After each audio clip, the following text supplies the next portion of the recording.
अस्सलाम वालेकुम guys, welcome to वोटेक sports. तो आज मैं बात करूंगा जो भी न्यूज़ सामने निकल के आई है, बैटिंग कंपनी जो पाकिस्तान में बैन हुई है उसके ऊपर जो न्यूज़ आई है बाबर आजम और रिजवान की कि इन्होंने इसके अगेंस्ट स्टांस लिया है कि हम किसी भी प्लेटफॉर्म पे बैटिंग कंपनी को पाकिस्तान में अलाउ नहीं करेंगे, ना क्रिकेट बोर्ड में होने देंगे, ना ही ये टीवी चैनल्स पे आने देंगे। रिपोर्ट के मुताबिक बाबर आजम को 250 मिलियन रुपीस की ईयरली ऑफर थी और मोहम्मद रिजवान को 100 मिलियन रुपीस की ईयरली ऑफर थी, और इन दोनों ने इस चीज को ठुकरा के इसके अगेंस्ट पिटीशन साइन की और इस चीज को टोटली पाकिस्तान से बैन करवाया।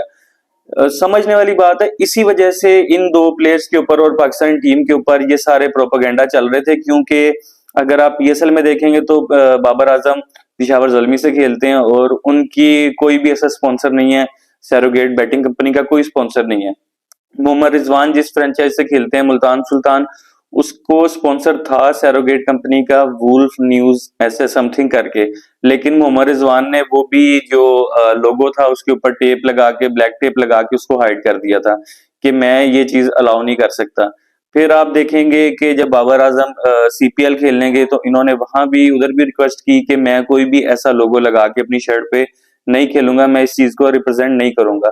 तो हम एज अ पाकिस्तानियों को और एज अ मुस्लिम्स को इस चीज पे कम से कम खुश होना चाहिए कि हमारे जो प्लेयर हैं और हमारा कैप्टन है उसका बिलीफ कितना स्ट्रांग है। अगर एक चीज इस्लाम में हराम है तो वो दोनों ने इतना 25 करोड़ एक को ईयरली मिल रहा था, एक को 10 करोड़, तो उन्होंने ये चीज ठुकराई है सिर्फ अपने बिलीफ के ऊपर। लेकिन फिर भी कुछ लोग वो प्रोपोगंडा चलाएंगे क्योंकि उन्होंने उस जगह से पैसे लेने हैं। अब कुछ प्लेयर्स ऐसे हैं जो एक हसना मना शो है उसपे या पता नहीं ऐसा करके एक शो है, एक न्यूज चैनल पे आता है, उस पे बैठे होते हैं, 3 प्लेयर होते हैं और दो वो ऐसे हैं, एक जो प्योर फिक्सर है, दूसरा भी वो इसी माइंडसेट का इंसान है। क्योंकि अगर आप सीपीएल में उनकी देखेंगे ना तो उन्होंने अपनी शर्ट्स के ऊपर साफ वो बैटिंग वो तो सरोगेट भी नहीं है, प्रॉपर बैटिंग ऐप के लोगो उन्होंने लगा के वो लोग पूरा सीपीएल खेले हैं। तो उन लोगों को कोई फर्क नहीं पड़ता और वो लोग ही तो प्रोपोगेंडा कर रहे हैं। उनको और मुसीबत है कि हम ये कर रहे हैं, ये इस चीज पे स्टैंड ले रहा है तो इसका फिर नाम आएगा, तो जितना डिफेम कर सकते हैं करें। क्योंकि एक ही प्लेयर की फेम इनको हजम नहीं हो रही। जैसे आप सबने देखा होगा बेंगलुरु में और या किसी भी स्टेडियम में, अहमदाबाद के अलावा, बाबर आजम के लिए जिस तरह से नारे लगे थे, जिस तरह इंडियन क्राउड बाबर आजम को सपोर्ट कर रहा था। बेंगलुरु विराट कोहली का होम ग्राउंड है, आरसीबी से खेलते हैं वो, तो आरसीबी का होम ग्राउंड वो है। तो उधर भी बाबर बाबर के नारे लग रहे थे, तो यहाँ से पता चलता है कि उसको अल्लाह ताला ने किस तरह की इज्जत दी है। तो ये जो हमारे एक्स क्रिकेटर हैं ये इस चीज से ही सिर्फ जेलस होते हैं कि ये प्लेयर क्यों आगे जा रहा है, क्यों इसको इतनी स्पॉन्सरशिप मिल रही है, क्यों इसका फेम हो रहा है।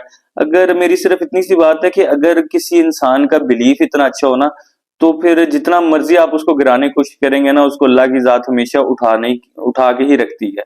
और जैसे वो माशाल्लाह परफॉर्मेंस दे रहा है, या जैसे उसकी फेम इस वक्त चल रही है, इंडियंस भी उसकी तारीफ कर रहे हैं। अब अगर उसको देखेंगे सुशांत मेहता को, उसने भी इसके हक में बोल दिया कि ऑन गोइंग वर्ल्ड कप में कैप्टन के लिए इतना इतना गलत तो ना करें जितना ये पाकिस्तानी मीडिया और पाकिस्तानी एक्स क्रिकेटर कर रहे थे। तो सिर्फ और सिर्फ पीसीबी भी इसी चीज के पीछे पड़ा था, ये जो आजकल हमारा चेयरमैन है कि सैरोगेट कंपनीज को इन्होंने बैन करवाया, और उनकी तरफ से प्रेशर होता है। वो एक बहुत बड़ा माफिया है, बहुत बड़ा क्या, मुझे लगता है इस वक्त सबसे बड़ा माफिया वही है।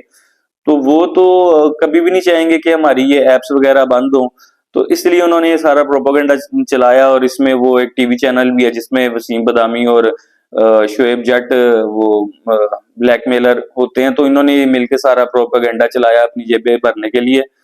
तो फिर ये न्यूज जो आज सामने आई है, इसमें हम लोगों को फख्र होना चाहिए कि हमारा कैप्टन और प्लेयर इस जो हराम चीज है उसके अगेंस्ट अगर इतना अच्छा स्टांस ले सकते हैं तो हमें इस चीज में खुशी होनी चाहिए। क्योंकि ये आम छोटी रकम नहीं है, 25 करोड़ रुपया ईयरली, ये बहुत बड़ी रकम होती है। अच्छे खासे ईमान बेच देते हैं। और ये जो 2 प्लेयर हैं जो आजकल टीवी पे बैठे होते हैं, हारना मना है, सॉरी शो का नाम है, तो उधर बैठे होते हैं और ये तो अपनी बैटिंग ऐप के, प्रॉपर बैटिंग ऐप के लोगोज लगा के खेलते रहे हैं। तो इनको खुद थोड़ी शर्म आनी चाहिए कि आप भी मुस्लिम हो। दूसरे को तो शायद ना आए क्योंकि वो वैसे भी अपने मुल्क को बेच चुका है, लेकिन जो पोनी टेल वाला था उसको थोड़ी शर्म आनी चाहिए कि अब इस चीज पे तो शर्म करे और अपनी ये टॉक्सिसिटी फैलाने से के अलावा कुछ बेटरमेंट का सोचिए अपने प्लेयर और टीम के लिए।